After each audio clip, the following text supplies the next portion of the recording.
Sudeep sir ನೋಡಿದೆ, Sudeep sir ಮಾತಾಡ್ತಾ ಇದ್ರು, ಆ ಫ್ಯಾಮಿಲಿಗೆ ಅನ್ಯಾಯ ಆಗಬಾರ್ದು. ಆ ಫ್ಯಾಮಿಲಿಗೆ ಒಬ್ಬ ಬಡಪಾಯಿನ ಆ ಮಟ್ಟಕ್ಕೆ ತಗೊಂಡು ಹೋಗ್ಬಾರ್ದಾಯ್ತು ಇವರು. ಏನು ಈ ಥರ ಮಾಡಿಬಿಟ್ರು ನಮ್ಮ ಬಾಸು, ಯಾವತ್ತೂ ಈ ಥರ ಮಾಡಲ್ವಲ್ಲ ಅಂತ. ಅಂದರೆ ಒಂದು ಟೈಮು ನೋಡಿದ್ರೆ ಅಳು ಬರುತ್ತೆ, ಒಂದು ಟೈಮ್ ಕಷ್ಟ ಆಗುತ್ತೆ.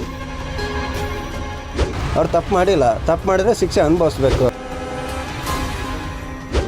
ಮೇಡಮ್ ಕಪ್ಪು ಚುಕ್ಕೆ ಆ ಥರ ನೋಡೋಕೆ ಹೋದರೆ ಬೇಜಾನು ಇದ್ದಾವೆ ಆ ಥರ ಎಲ್ಲ ಬೇರೆ ಒಂದು ಕೇಸ್ಗಳೆಲ್ಲ, ಅದೆಲ್ಲ ಏನು ಹೊರಗಡೆ ಬಂದಿಲ್ಲ.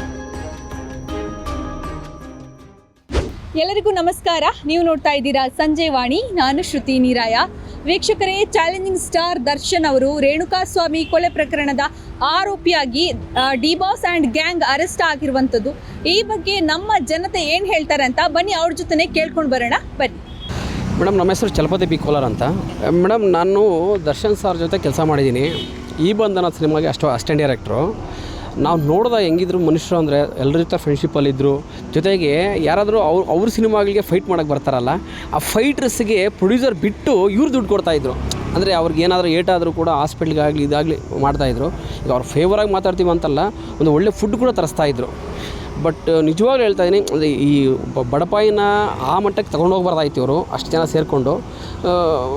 Very feel bad. But by mistake ಆಗಿದೆ ನಾನು ಅನ್ಕೋತಾ ಇದ್ದೀನಿ. ಬೈ ಮಿಸ್ಟೇಕು ಅವ್ರು ಕೊಲೆ ಮಾಡೋ ಉದ್ದೇಶ ಇರಲಿಲ್ಲ ಅಂತ ನಾನು ಅನ್ಕೋತಾ ಇದ್ದೀನಿ. ಬಟ್ ಇದರಿಂದ ಆಚೆ ಬರಲಿ ಅಂತ ನಾವು ಕೇಳ್ಕೋತೀವಿ. ಯಾಕೆ ಅಂತಂದರೆ ಬೇಕು ಅಂತ ಮಾಡೋದು ಬೇರೆ, ಬೇಡ ಬೈ ಮಿಸ್ಟೇಕ್ ಆಗೋದು ಬೇರೆ ಇರ್ತದೆ.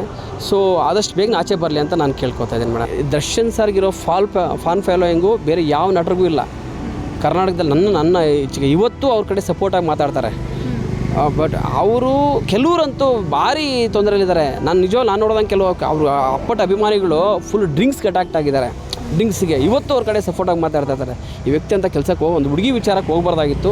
ಆಕೆಗೂ ಸ್ವಲ್ಪನೂ ಬುದ್ಧಿ ಇಲ್ಲ. ಪವಿತ್ರ ಗೌಡನಿಗೆ ನಾಚಿಕೆ ಆಗಬೇಕಾಗಿ ಒಳ್ಳೆ ಹೆಂಡ್ತಿ ಇದ್ದಾರೆ ಪಾಪ. ವಿಜಯಲಕ್ಷ್ಮಿ ಸಿಂಗ್ ಒಬ್ಬ ಮಗ ಇದ್ದಾರೆ. ಏನು ಫ್ರೆಂಡ್ಶಿಪ್ಪಲ್ಲಿ ಇರಬೇಕಾಗಿತ್ತು, ತಾನೇ ಹೆಂಡ್ತಿ ಅಂತ ಹೇಳ್ಕೋದು ನಿಜವಾಗ್ಲೂ ತುಂಬ ತಪ್ಪದು. It's A really very bad thing. ಅವಳು ವಿಚಾರಕ್ಕೆ ಹೋಗಿದ್ದಕ್ಕೆ ಹಿಂಗೆ ಆಗಿದೆ.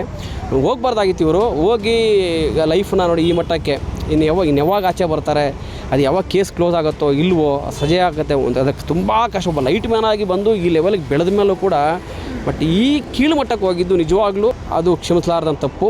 ಫಸ್ಟ್ ರೇಣುಕಾ ನೆನೆ ಸುದೀಪ್ ಸರ್ ನೋಡಿದೆ, ಸುದೀಪ್ ಸರ್ ಮಾತಾಡ್ತಾ ಇದ್ರು, ಆ ಫ್ಯಾಮಿಲಿಗೆ ಅನ್ಯಾಯ ಆಗಬಾರ್ದು. ಆ ಫ್ಯಾಮಿಲಿಗೆ ನನಗೆ ಎಷ್ಟು ನಾವು ಒಂದು ಆ ತಾಯಿ ಯಾರೋ ರೇಣುಕಾಸ್ವಾಮಿ ಅವ್ರ ವೈಫು ಗರ್ಭಿಣಿ, 3 ತಿಂಗಳು ಗರ್ಭಿಣಿ.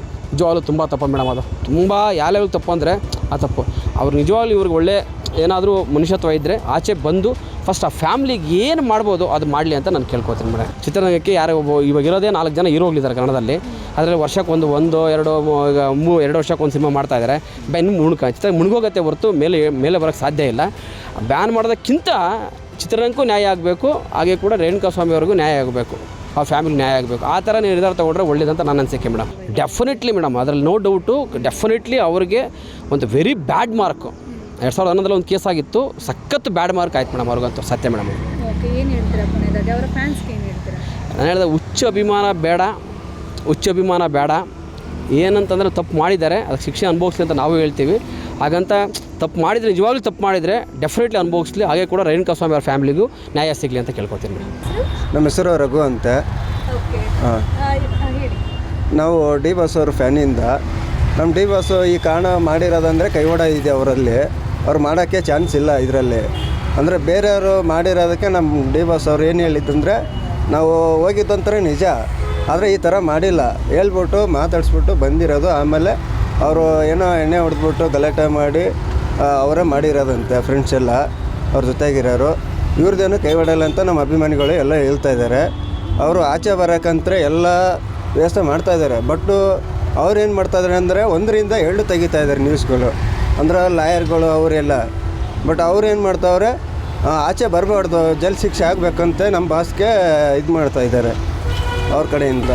ಏನು ಈ ಥರ ಮಾಡಿಬಿಟ್ರು ನಮ್ಮ ಬಾಸು, ಯಾವತ್ತೂ ಈ ಥರ ಮಾಡಲ್ವಲ್ಲ ಅಂತ.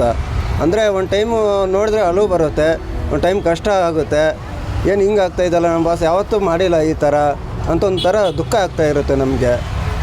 ಅದೇ ಈಗ ಅವರು ಅವರನ್ನು ಕೊಲೆ ಮಾಡುವಷ್ಟು ಮಟ್ಟಿಗೆ ಬಂದ್ರ ಅಂತ ನಿಮ್ಗೆ ಅನ್ಸಲ್ಲ ಮೇಡಮ್. ಅವ್ರು ಯಾವತ್ತೂ ಕ್ರೂಯಲ್ ಅಲ್ಲ ನಮಗೆ. ರಮೇಶ್ ಅಂತ ಮೇಡಮ್. ಈಗ ದರ್ಶನ್ ಅವರನ್ನು ಅರೆಸ್ಟ್ ಮಾಡಿರುವಂಥದ್ದು ಕೊಲೆ ಆರೋಪದ ಮೇಲೆ, ಇದ್ರ ಬಗ್ಗೆ ನೀವೇನು ಹೇಳ್ತೀರಾ? ಅದ್ರ ಬಗ್ಗೆ ಏನು ಹೇಳ್ಬೇಕಂದ್ರೆ ನೋಡಿ ಮೇಡಮ್, ನಾವು ಅಭಿಮಾನಿ ನಿಜ. ಆದರೆ ಅವರು ತಪ್ಪು ಮಾಡ್ಯಾರೋ ಬಿಟ್ಟವರು ತಪ್ಪು ಮಾಡ್ಯಾರ ಅಂತಿದ್ದಾರೆ. ಆದರೂ ನಮ್ಮ ಡಿ ಬಾಸ್ ಯಾವತ್ತಿಗೆ ಹಂಗೆ ಮಾಡೋಕ್ಕೆ ಸಾಧ್ಯನೇ ಇಲ್ಲ ಅಂತೀವಿ. ಆದರೂ ಮಾಡ್ಯಾರ ಅಂತಾರೆ, ಏನು ಮಾಡೋಕ್ಕಾಗಲ್ಲ. ತಪ್ಪು ಮಾಡಿದಾರೆ ಅಂದಮೇಲೆ ಅನುಭವಿಸಿ ಬರ್ಬೋದು. ನೋಡಿ ಅವ್ರು ನಮ್ಮ ಬಾಸ್, ಏನು ಮಾಡೋಕ್ಕಾಗಲ್ಲ, ಅವರ ಅಭಿಮಾನಿ ನಾನು. ತುಂಬ ಅನುಭವಿಸಿ ಏನು ಮಾಡ್ತೀವಿ, ನಮಗೆ ನಮ್ಮ ಹುಡ್ರು ನನಗೆ ಇಷ್ಟ ಮಾಡ್ತಾರೆ. ನೋಡು ನಿಮ್ಮ ಬಾಸು ಕೊಲೆ ಮಾಡಿ ಜೈಲಿಗೆ ಹೋಗ್ಬಿಟ್ಟ ಹೆಂಗೆ ಅಂತ ನೂರಾರು ಮಂದಿ ಅನ್ಕೊಂತಾರೆ. ನಮ್ಮ ಬಾಸ್ ಹಂಗಿಲ್ಲ, ಮಾಡಿಲ್ಲ ಅಂಬೋದು ನನಗೆ ಗೊತ್ತು. ಆದರೆ ಮಾಡ್ತಾರೆ, ಏನು ಮಾಡೋಕ್ಕೆ ಮಾಡಿದ್ರೆ ಜೈಲು ಶಿಕ್ಷೆ ಅನುಭವಿಸ್ಕೊಂಡು ಬರಲಿ, ಇಲ್ಲ ಅವ್ರು ಬರೋವ್ರಿಗೆ ಕಾಯ್ತು ಅಷ್ಟೇ.